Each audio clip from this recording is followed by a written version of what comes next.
Video के starting में हम देखे हैं जंग चिंग का नंबर 2 हाई स्कूल। वहाँ पे उनका टीचर कहता है तुम्हारा यूनिफाइड एग्जामिनेशन अभी जल्दी ही आने वाला है और हम 20 सालों से इसी चीज के लिए स्टडी कर रहे थे। तुम बच्चों में से जो भी लिबरल आर्ट्स के लिए एग्जाम देने वाले हो वो आज घर चले जाओ और एग्जाम के लिए प्रिपेयर हो। हम देखते हैं वो होते हैं क्लास टीचर चेन फान। वो कहता है और जो लोग मिलिट्री एग्जाम के लिए प्रिपेयर हो रहे हो उन लोग अपना यूनिफॉर्म और वेपन को तैयार रखो। और मैं लास्ट बार बता देना चाहता हूँ जो भी लेवल डी से नीचे वाले एवेकेंट बंदे हैं मैं उन लोगों को रिकमेंड करूंगा कि वो कॉलेज एंट्रेंस एग्जामिनेशन ना दे, क्योंकि हर साल उनका डेथ रेट बढ़ता ही जा रहा है। मतलब वहाँ पे हर साल 11 बच्चे मारे जा रहे हैं। ऐसा कह के वो अपने एमसी की तरफ देख रहा होता है। हम देखते हैं अपना एमसी, तो वो अपने मन में सोच रहा होता है आखिर तुम मुझे देख के क्यों बात कर रहे हो। हमें अपना एमसी बताता है मैं जू जिनपिंग, मैं यहाँ पे ट्रैवल करके आया हूँ और इस वर्ल्ड को ब्लू स्टार कहा जाता है। इस दुनिया का टेक्नोलॉजी और मेरे प्रीवियस लाइफ का टेक्नोलॉजी एकदम सेम ही था, लेकिन इस दुनिया में बहुत ही ज्यादा टेरिफाइंग ब्लड थ्रस्टी बीस्ट है और उन फिरोसियस बीस्ट को रजिस्ट करने के लिए यहाँ पे एवेकेंस है जिनके पास बहुत सारे एबिलिटीज होता है और सभी लोग अपने 16 की उम्र में अपने सुपर पावर्स को एवेकन करते हैं और वो अलग अलग होता है और उन सुपर पावर्स का क्वालिटी भी अलग अलग होता है जिनको की 9 लेवल में बांटा गया है। ABCDEFG और ऊपर वाले S और SSS रैंक वाले हैं और ज्यादातर मेजोरिटी लोग F से D लेवल तक सुपर पावर एवेकन करते हैं और मेरा एबिलिटी एक E लेवल का वीक इलेक्ट्रिक पावर है जो की एक्सटर्न गन के बराबर है। फिर तभी हम देखते हैं वहाँ पे एक बुली लड़का आता है और कहता है जूस जानमिंग, टीचर ने बहुत कह दिया है तो क्या तुम फिर भी प्लानिंग कर रहे हो मार्शल आर्ट एग्जाम देने के लिए, है ना? तुम बस से कचरे ई लेवल के हो। अगर तुम वहाँ पे एग्जाम देने जाओगे तो ये हमारे स्कूल के लिए शर्मनाक होगा। तो तुम चुपचाप से लिबरल आर्ट को चूज कर लो और किसी छोटे मोटी कंपनी में एक क्लार्क का काम करो और अपना पैसा बनाओ। फिर तभी वहाँ पे एक लड़की आती है और कहती है वांग टियान तुम अपना बात बंद करो। तो वो लड़का कहता है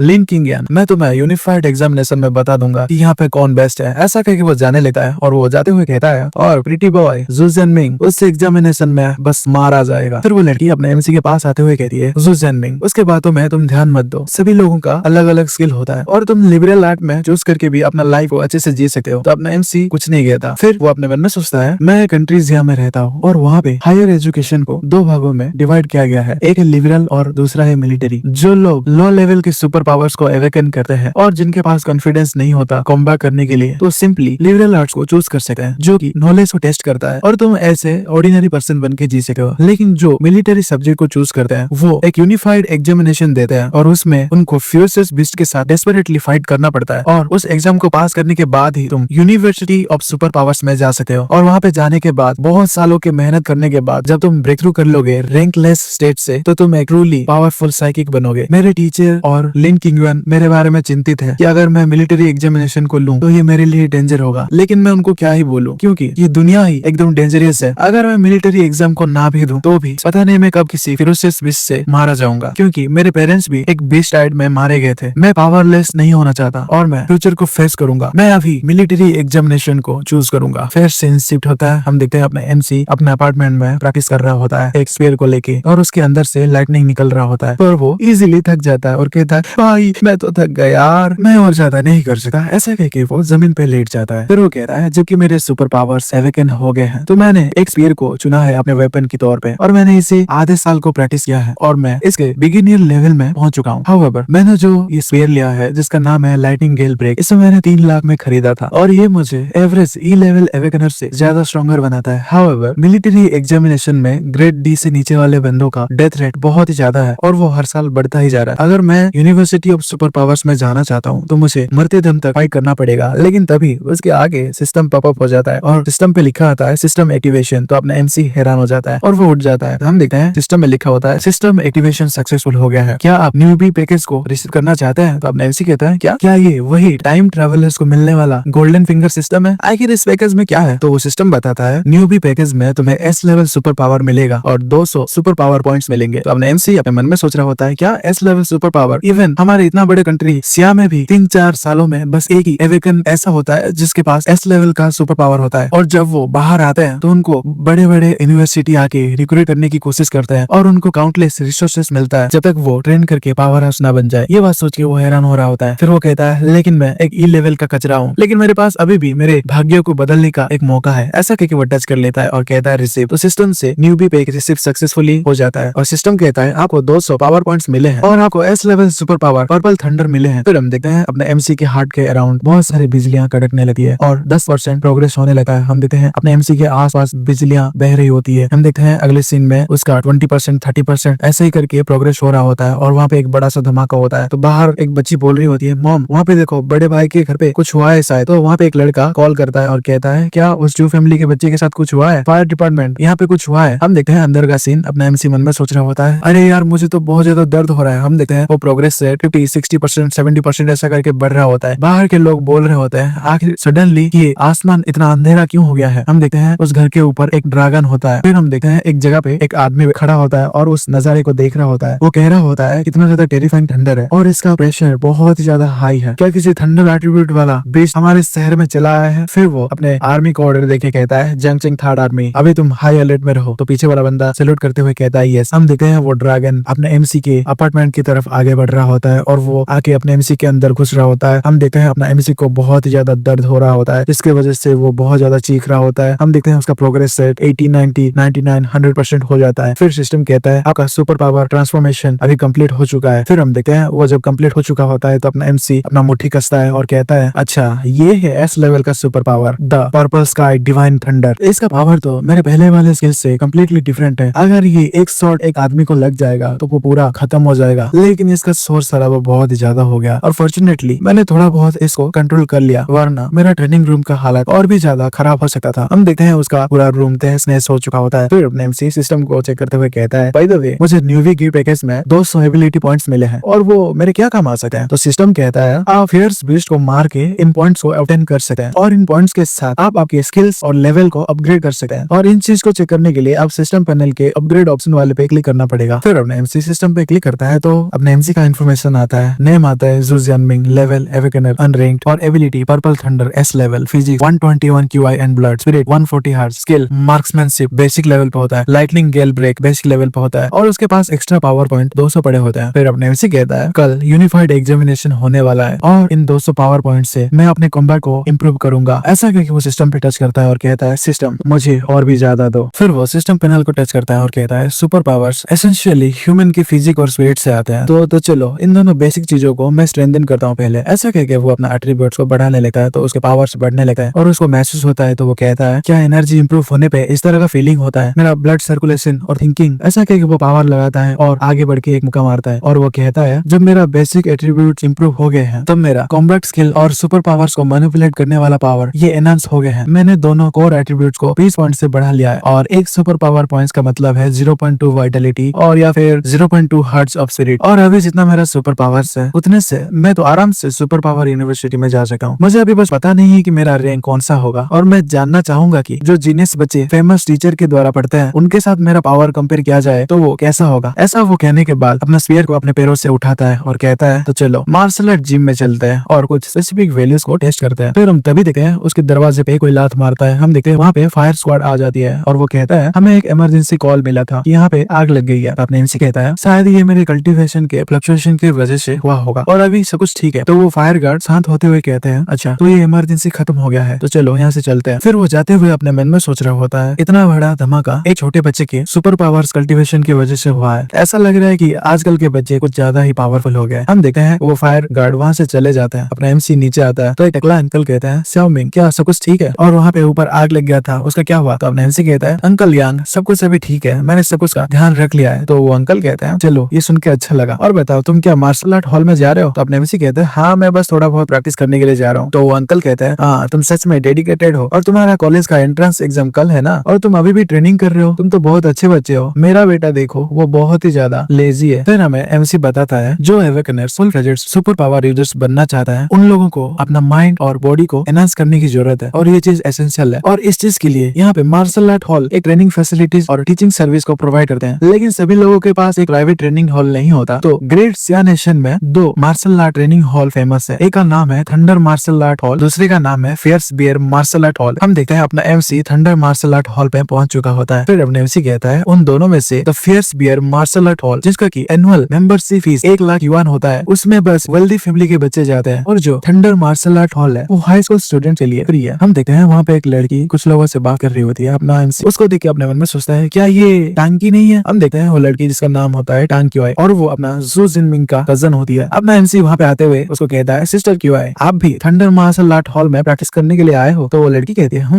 मैं बस यहाँ पे अपने दोस्तों के साथ आई थी। तो अपना एमसी वहाँ से जाते हुए कहता है, ऑलराइट सिस्टर क्यूआई आप लोग एंजॉय करो, मैं अभी ट्रेनिंग ट्रेनिंग रूम में जा रहा हूँ। तो टांग की वाई अपने मन में सोचती है, स्ट्रेंज, मुझे ऐसा लग रहा है कि ये लड़का पहले से डिफरेंट हो गया है। फिर हम देखते हैं उस लड़की की दोस्त कहती है कि आखिर वो कौन था, वो तो बहुत ज्यादा हैंडसम था। तो वो टांग की वाई कहती है वो जू जिनमिंग था, मेरा कजन, और हमारी तरह वो एक हार्ड ईयर का स्टूडेंट है जो कि मिलिट्री एग्जाम को देने वाला है कल। तो उसके पीछे वाला एक बंदा कहता है अगर तुम इतना ज्यादा क्यूरियस क्यों हो उसके बारे में, सिया हो या क्या तुम एक बॉयफ्रेंड बनाना चाहते हो क्या? तो वो लड़की कहती है हाँ क्यों नहीं, अगर इसका फेस इतना ज्यादा हैंडसम है और जबकि उसका एबिलिटी भी बुरा नहीं है तो वो एक अच्छा बॉयफ्रेंड बन सकता है शो करने के लिए। तो वो टांग की वाई कहती है अगर ऐसा ही सोच है तुम्हारी तो तुम डिसअपॉइंटेड होने वाले हो, क्योंकि मेरा कजिन बस एक ही लेवल का एवेकनर है। जिस बात को सुन के उस लड़की का दिल टूट जाता है और वो कहती है क्या इतना सुंदर चेहरा और बस ई क्लास का सुपर पावर, कितना ज्यादा दुख की बात है। तो वो पहले वाला लड़का कहता है एक ई क्लास का सुपर पावर वाला बंदा यहाँ पे मार्शल आर्ट एग्जाम देने के लिए आया है, ऐसा लग रहा है कि वो बहुत ही ज्यादा ब्रेव है। तो वो टांग की वाई कहती है तुम कितना भी ब्रेव हो पर तुम्हारे पास पावर नहीं है तो वो कुछ फायदे का नहीं है, क्योंकि यहाँ पे बहुत ज्यादा हाई रिस्क है। अगर ये मेरे हाथ में होता तो मैं कभी भी उसको ये एग्जाम नहीं देने देती। फिर वो छोटी लड़की अपने टांग की वाई को खींचते हुए कहती है ऑलराइट चलो इस बात को यहीं पे खत्म करते हैं, अभी हम थंडर मार्शल आर्ट को देखने के लिए आए हैं तो चलो वहाँ पे चलते हैं। तो वो लड़की कहती है हाँ मैं fierce bear martial art hall में 3 सालों से प्रैक्टिस कर रही हूँ और मैंने इसे कभी भी नहीं देखा, और एग्जाम से पहले थोड़ा बहुत रिलैक्स करना हमारे माइंड और बॉडी के लिए सही रहेगा। फिर से शिफ्ट होता है, हम देखते हैं अपने एमसी एक टारगेट के सामने आ चुका होता है और वो अपने स्पेयर को पकड़ते हुए कहता है ये स्पेयर अभी मुझे लाइटर फील हो रहा है, नहीं शायद ये इसलिए है क्योंकि मेरा फिजिक अभी स्ट्रॉन्गर हो चुका है, लेकिन यूनिफाइड एग्जामिनेशन कल सुबह है तो मेरे पास ज्यादा टाइम नहीं है कि मैं एक सुटेबल वेपन को खरीद पाऊँ, तो चलो मैं अपना पिक स्ट्रेंथ को ट्राई करके दिखाऊं, और वो भी बिना सुपर पावर्स के। ऐसा कहके वो अपने सांस को छोड़ता है और जोर से उस टारगेट पे अपने स्पेयर के साथ मार देता है। तो वहाँ पे 321 कैलोरीज लिखा आता है। फिर अपने एमसी कहता है मेरा रो फिजिकल स्ट्रेंथ अभी डबल हो चुका है, एक ऑर्डिनरी एवेकनर का स्ट्रॉन्गेस्ट फिजिकल स्ट्रेंथ बस 100 कैलोरीज तक होता है। नेक्स्ट चलो मैं अपना पर्पल स्काई डिवाइन थंडर को इस्तेमाल करता हूँ। ऐसा कहके वो अपना पर्पल स्काई डिवाइन थंडर को एक्टिवेट करता है और वो उस टारगेट पे मार देता है। तो उस टारगेट पे लिखा आता है 3021 कैलोरीज। तो अपना एमसी खुश हो जाता है और कहता है जैसे कि मैंने एस क्लास सुपर पावर से एक्सपेक्ट किया था, ये इनक्रेडिबल है क्योंकि सुपर पावर का अटैक स्ट्रेंथ बस 100 कैलोरीज तक ही है और मैं अभी तक उस लेवल में भी पहुंचा नहीं हूँ, फिर भी मैं इतना ज्यादा अटैक पावर को अनलीज कर पा रहा हूँ कि उसको एक ए लेवल के एवेकनर के साथ कंपेयर किया जा सकता है। नहीं, ये मेरा लिमिट नहीं है। ऐसा कह के वो और भी ज्यादा पावर को एक्टिवेट करने लगा है और कहता है फिजिकल स्ट्रेंथ, सुपर पावर और सुप्रीम पोस्ट कॉम्बैट स्किल मेरा किलर मूव्स है। ऐसा कह के वो अटैक करने के लिए स्टांस लेता है और वो अपने स्पीयर से जोर से उस टारगेट पे मार देता है। वो अटैक जाके उस टारगेट पे लेता है। अपना एमसी कहता है ब्रेक, तो वहाँ पे बहुत ज्यादा पावर निकलता है जिसकी वजह से वो जगह हिलने लगता है। तो सभी लोग मन में सोच रहे होते हैं क्या एर्थक्वेक आया है। हम देखते हैं अपना एमसी का कजन वो भी उसी सेम फ्लोर में होती है, उनको भी ये चीज महसूस होता है। हम देखते हैं वो पहले वाला बंदा वो कहता है कितना ज्यादा स्ट्रॉन्ग एनर्जी फ्लक्चुएशन, ये तो एक सुपर पावर यूजर के लेवल पे है। तो वो छोटी लड़की कहती है लेकिन ये तो स्पेशली हाई स्कूल स्टूडेंट्स के लिए बनाया गया है और जो लोग भी सुपर पावर यूजर लेवल पे रीच कर गए हैं वो लोग तो fierce bear martial art hall में प्रैक्टिस करते हैं। तो वो लड़का कहता है क्या उनमें से कोई आदमी यहाँ पे ट्रेन करने के लिए आया है या फिर कोई नया high school super power user बन गया है। तो अपना एमसी की कजिन कहती है चलो वहाँ पे चल के देखते हैं, और वो आने लगते हैं और इस तरफ से अपना एमसी ट्रेनिंग खत्म करके आ रहा होता है। एमसी की कजिन कह रही होती है ये एनर्जी फ्लक्चुएशन इसी एरिया से आ रहा था। फिर हम देखते हैं अपना एमसी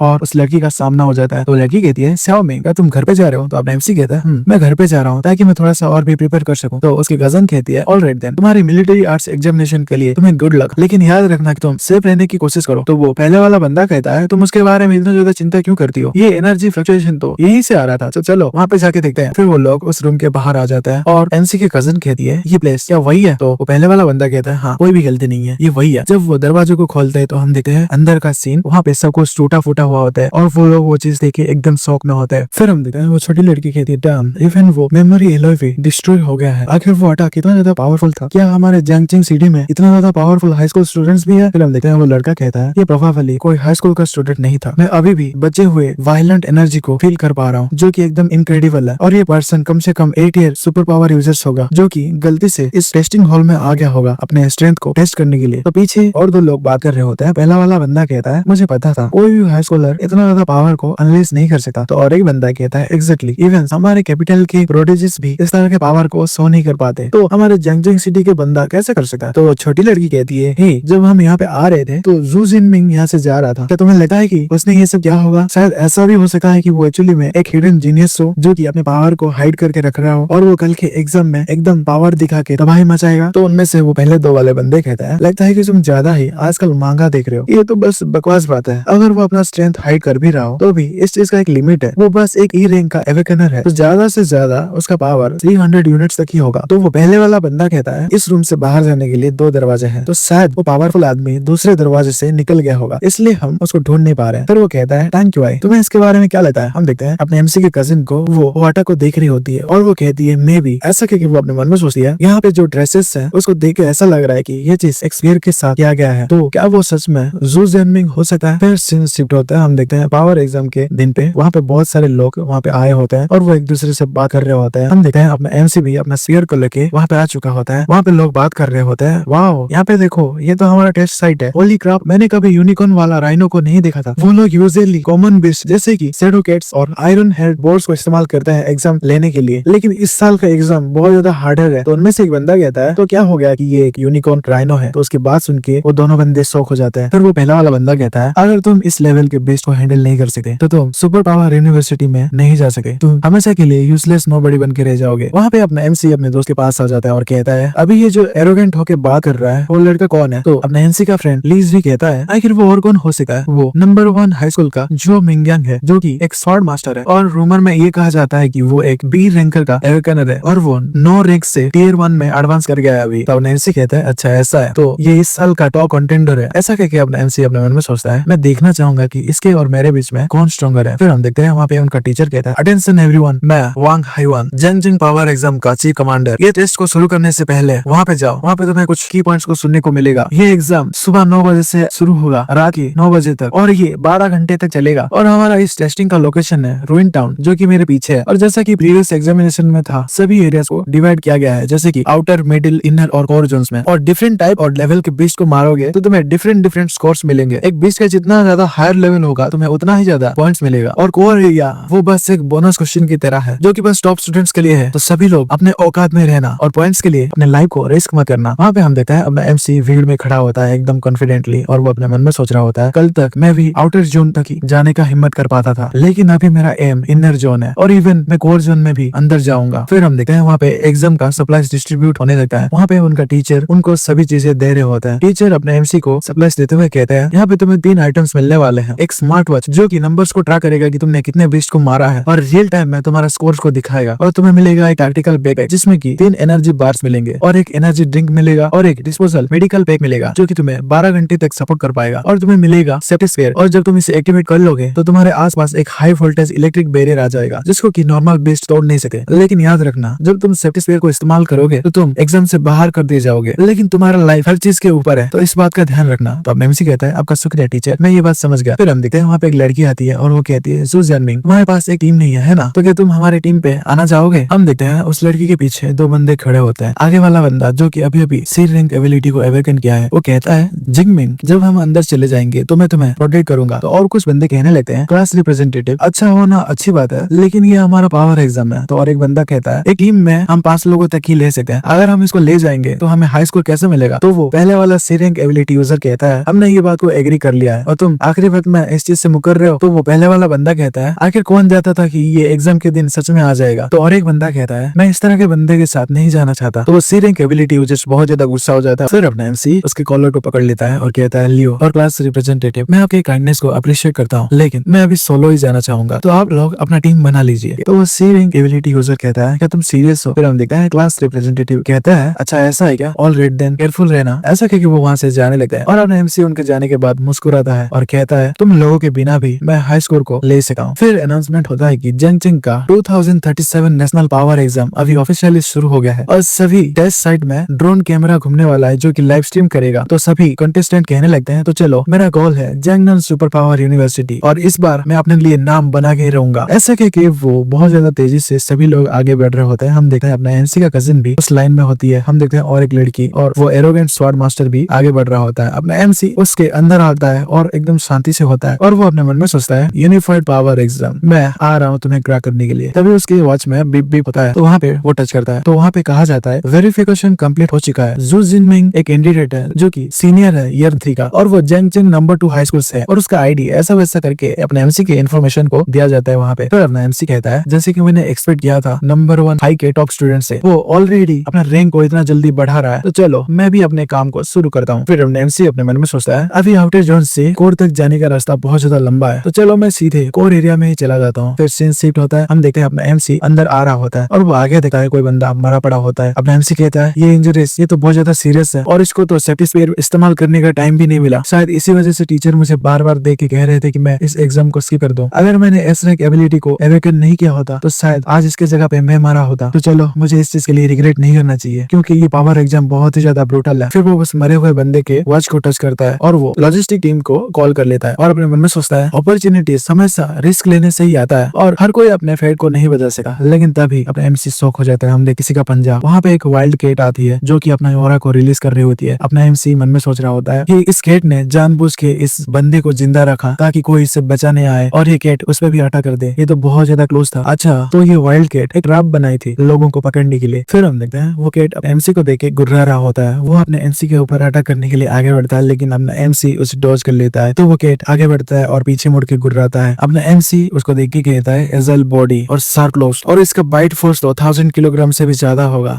एक न्यूवी किलर है ना। ओके, फिर से अपना एमसी को देख के बहुत ज्यादा गुर्रा रहा होता है। अपना एमसी अपने मन में सोचता है फियर्स बीस्ट को फियर्स इसलिए कहा जाता है क्योंकि उनके पास एक स्पेशल फेरोसियस ऑरा होता है जो कि उनके टारगेट को इंटिमिडेट कर सकते हैं। और मैंने सुना था कि ज्यादातर एवेकन लोग जब वो फियर बीस्ट को एनकाउंटर करते हैं पहली बार, तो वो उनके फेरोसियस ऑरा की वजह से हेल्पलेस हो जाते हैं और वो लोग अपने 30% से ज्यादा पावर को इस्तेमाल नहीं कर पाते और वो अपने मरने का इंतजार करते हैं। लेकिन wealthy family specialized ability users bodyguard को हायर करती है और अपने बच्चों को इस चीज के लिए ट्रेन करती है ताकि वो फियर्स बीस्ट के साथ फाइट कर सके। ऑफ कोर्स मुझे इस चीज का प्रिविलेज नहीं मिला और मैं पहली बार इस तरह का फियर्स बीस्ट से सामना कर रहा हूँ। वो फियर्स बीस्ट अपने एमसी की तरफ अटैक करने के लिए आगे बढ़ता है। अपना एमसी अपने स्फीयर को पकड़ता है और उसके अंदर घोप देता है, जिसकी वजह से उसका काम वहीं पे खत्म हो जाता है। फिर अपना एमसी अपने मन में सोचता है ऐसा लग रहा है कि इसका ऑरा मेरे ऊपर काम नहीं कर रहा। फिर हम देखते हैं अपने एमसी के सिस्टम पे पॉपअप आता है कि आपने एक अनरैंकेड फियर्स बीस्ट को मारा है और उसका नाम है शैडो कैट, जिसकी वजह से आपको 3 एबिलिटी पॉइंट्स मिलते हैं। फिर हमें अपना एमसी बताता है कि फियर्स बीस्ट को 9 रैंक में डिवाइड किया गया है और उनका रैंक 1 से 9 तक जाता है और rank 1 fierce beast rank 1 awakened human की तरह ही पावरफुल होता है और इन फियर्स बीस्ट को मारने पे मुझे एबिलिटी पॉइंट्स मिलता है जो कि मेरे पावर को और भी ज्यादा बढ़ाएंगे। लेकिन अनरैंकेड फियर्स बीस्ट मुझे बहुत ज्यादा कम पॉइंट्स दे रहे हैं, जबकि फियर्स बीस्ट का ऑरा मेरे पे काम नहीं करता। तो मुझे आउटर एरिया में ज्यादा वक्त को बर्बाद नहीं करना चाहिए और अंदर जाना चाहिए। तो मैं जल्दी ही सेंट्रल एरिया में जाता हूँ। फिर हम देखते हैं अपना एमसी एकदम गंदे तरीके से बिस्टों को मारने लगा है और वो कहता है मैंने इन बिस्ट को मारा तो मुझे बहुत अच्छे एबिलिटी पॉइंट्स मिले, लेकिन मेरे पास अभी भी कॉम्बैट का एक्सपीरियंस नहीं है। जब मैं पर्पल हेवन डिवाइन थंडर को इस्तेमाल करता हूँ तो ये एक झटके में ही अनरैंकेड फियर्स बिस्ट को मार देता है और इस तरीके से मुझे कोई भी एक्सपीरियंस नहीं मिलता और उससे ज्यादा जितना ज्यादा हायर एबिलिटी का रैंक हो वो उतना ही ज्यादा एनर्जी को कंज्यूम करता है। और अगर मैं अपना पर्पल हेवन डिवाइन थंडर को इस्तेमाल करूँ अपने पूरे पावर के साथ तो मैं 1 घंटे तक भी इसे मेंटेन नहीं कर सकता। पहले मेरा जब ई रैंक हुआ करता था तो मेरा पावर 3 घंटे तक चलता था, लेकिन अभी ये मार्शल आर्ट एग्जाम 12 घंटे तक चलने वाला है और कोर एरिया तक जाने से पहले मैं इस तरह से अपने एबिलिटीज को वेस्ट नहीं कर सकता और मैं इसी स्ट्रेटेजी को कंटिन्यू रखूंगा अपने पूरे जर्नी में और मैं सिर्फ अपने स्पीयर के साथ इन बिस्टों को मारूंगा और कॉम्बैट एक्सपीरियंस को गेन करूंगा। लेकिन हम देखते हैं वहाँ पे एक राइनो अपने एमसी के पीछे पड़ा होता है। अपना एमसी उसके अटैक को डॉज कर लेता है और ऊपर आ जाता है और ऊपर से अपने स्पीयर के साथ उस राइनो के सर पे भोंक देता है तो राइनो वहीं पे खत्म हो जाता है। फिर अपना एमसी कहता है मेरा फियर्स बिस्ट को मारने का स्पीड अभी पहले से बहुत ज्यादा बढ़ गया है, क्या ऐसा हो सकता है कि मेरा स्पीयर का टेक्निक ब्रेक थ्रू कर गया है? फिर वो सिस्टम पे चेक करता है और कहता है जैसे कि मैंने सोचा था कि मेरा स्पीयर का टेक्निक इंटरमीडिएट लेवल पे ब्रेक थ्रू कर गया है और ऐसा लग रहा है कि स्पीयर का टेक्निक को इस्तेमाल करने की वजह से मेरे स्ट्रेंथ में बहुत ज्यादा बूस्ट आया है और ये इंटरमीडिएट स्पीयर टेक्निक मुझे ऐसा फील करा रहा है कि मैं जो चाहे वो कर सकता हूँ और अगर मैं इसे थोड़ा और भी इम्प्रूव कर दूं, ऐसा कह के वो अपने पावर पॉइंट्स को इस्तेमाल करता है तो उसके माइंड में बहुत सारे टेक्निक्स आने लगता है। अपने एमसी कहता है ये तो बहुत ज्यादा अमेजिंग है, काउंटलेस एडवांस स्पीयर टेक्निक्स मेरे माइंड में एकदम से आ रहे हैं और मैं इंतजार नहीं कर सकता कि मैं कब एक फर्स्ट रैंक के फेस बेस के साथ फाइट करूंगा। फिर सीन शिफ्ट होते हैं, हम देखते हैं वो क्लास रिप्रेजेंटेटिव और उसके ग्रुप वाले बंदे आगे बढ़ रहे होते हैं। हम देखते हैं उनके पीछे अपना एमसी ही अपने स्पीयर के साथ फाइट कर रहा होता है। क्लास रिप्रेजेंटेटिव कहते हैं मुझे ऐसा लग रहा है कि मैंने जू जिनमिंग को देखा है। तो आगे वाले में से एक लड़का कहता है स्क्वाड लीडर क्या आपको हेलुसिनेशन हो रही है? तो और एक बंदा कहता है ये वो बिल्कुल भी नहीं हो सकता, जितना स्ट्रेंथ उसके पास है वो कभी भी सुसाइड करने के लिए यहाँ पे नहीं आएगा। तो वो क्लास रिप्रेजेंटेटिव कहते हैं शायद मैंने कुछ गलत ही देखा होगा, लेकिन उसका शेडो एकदम जू जिनमिंग की तरह ही दिख रहा था। हम देखते हैं वो सी रैंक एबिलिटी यूजर कहता है मुझे हैरानी हो रही है कि जू जिनमिंग कैसा कर रहा होगा। फिर हम देखते हैं एक लाल वाला बंदा उस राइनो के पास आता है और कहता है यहाँ पे जल्दी से आओ, इस राइनोसोरस को देखो, ऐसा लग रहा है कि ये मारा गया है। फिर हम देखते हैं क्लास रिप्रेजेंटेटिव और उनकी टीम वहाँ पे आ जाती है और क्लास रिप्रेजेंटेटिव कहती है इस राइनो का ब्लड अभी तक सूखा नहीं है, जिसका मतलब ये है कि ये कुछ ही मिनट पहले मारा गया है और इसके फेटल वुंड्स को देख के लग रहा है और इसके वुंड्स के शेप को देख के लग रहा है कि इसको किसी लॉन्ग हैंडल्ड वेपन के साथ मारा गया है, तो ये स्पीयर हो सकता है। तो क्लास रिप्रेजेंटेटिव हैरान हो जाती है और कहती है क्या ऐसा हो सकता है कि मैंने जिस आदमी को देखा था वो सच में जू जिनमिंग होगा? तो वो पहले वाले बंदे बात कर रहे होते हैं। क्लास रिप्रेजेंटेटिव आप ऐसा तो नहीं कहना चाहते कि ये जू जिनमिंग है? तो वो लाल वाला बंदा कहता है ये फेस बेस बस सी रैंक के एवेकनर बंदा ही मार सकता है, तो वो जू जिनमिंग कैसे ही इसे मार सकता है। तो चलो इस बात को पता लगाने के लिए हम स्कोर रैंकिंग को चेक कर लेते हैं। ऐसा कि वो अपने वॉल्स पे टैप करता है तो अपना जू जिनमिंग 256 पॉइंट के साथ 46 रैंक में होता है। तो क्लास रिप्रेजेंटेटिव कहते हैं हाँ ये सच में वही है। तो वो तीनों शौक हो जाते हैं और कहते हैं नहीं ये कैसे हो सकता है भाई, वो तो टॉप 50 के अंदर आ गया है। नहीं ये शायद गलत फहमी है, शायद ये सेम नाम वाला कोई और बंदा होगा। एक ई रे का एबिलिटी यूजर ऐसा कैसे कर सकता है, मैं इसे बिलीव नहीं करता। फिर सीन शिफ्ट होता है, हम देखते हैं जहाँ पे की ऑडियंस होती है उस एरिना के फाइट को देखने के लिए। वहाँ पे बहुत सारे लोग उस फाइट को देख रहे होते हैं, वो बात कर रहे होते हैं फर्स्ट हाई स्कूल हमेशा की तरह एकदम स्ट्रॉन्ग है और वो टॉप 10 के अंदर आ गए हैं, स्पेशली झू मिंगियन जो कि 412 पॉइंट के साथ पहले रैंक में है और ऐसा लग रहा है कि वो इस सिटी का टॉप स्टूडेंट का स्पोर्ट को ले लेगा और वो एक सालों से जंगजिंग सिटी का टॉप स्टूडेंट रहा है। तो मैं सोचता हूँ कि वो कितना ज्यादा पावर को दिखा पाएगा। हम देखते हैं वहाँ पे जियांग वेंसन होते हैं जो कि जंगजिंग एजुकेशन ब्यूरो के डायरेक्टर होते हैं और डायरेक्टर कहते हैं झू मिंगियन हमारा जंगजिंग का एस है और उसका निम्बल गेल बहुत ही ज्यादा स्ट्रॉन्ग है, तो वो इस प्रोविंशियल मार्शल आर्ट एग्जाम में वीक बिल्कुल भी नहीं होगा और मेरे ओपिनियन में वो जंगनान प्रोविंस में भी टॉप 100 के अंदर तो आ ही जाएगा। और वो उसके प्रिंसिपल को कहते हैं और लियो मैं हमेशा से तुम्हारे एजुकेशन से सेटिस्फाइड हूँ और थर्ड हाई स्कूल भी इतना ज्यादा बुरा नहीं है और वो भी धीरे धीरे टॉप 10 में आ रहे हैं। हम देखते हैं फर्स्ट हाई स्कूल और थर्ड हाई स्कूल का प्रिंसिपल दोनों ही वहाँ पे खड़े होते हैं। थर्ड हाई स्कूल के प्रिंसिपल कहते हैं ये सभी आपके एक्सीलेंट गाइडेंस की वजह से है डायरेक्टर और हम फ्यूचर में भी इस तरह से प्रोग्रेस करते ही रहेंगे। फिर हम देखते हैं वो डायरेक्टर पीछे मुड़ के देखता है और कहता है लेकिन देखो तो सेकंड हाई स्कूल उनको तो ज्यादा हार्ड वर्क करने की जरूरत है, उनका बेस्ट स्टूडेंट भी अभी रैंक 18 में ही फंसा हुआ है। तो हम देखते हैं सेकंड हाई स्कूल मतलब कि अपना एमसी का हाई स्कूल का प्रिंसिपल उनके माफी मांग रहे होते हैं। वो मन में सोच रहे होते हैं टॉप 50 में बस 8 बंदे ही हमारे सेकंड हाई स्कूल से है, ली मिंग, यांग जियान, टांगजू, जू जिनमिंग, तुम सभी लोग एक दूसरे के साथ मिलकर फाइट करो। फिर वो हैरान हो जाते हैं और कहते हैं रुको आखिर ये जू जिनमिंग कौन है भाई, मैंने इसका नाम पहले तो नहीं सुना था, क्या इस तरह का नाम वाला बंदा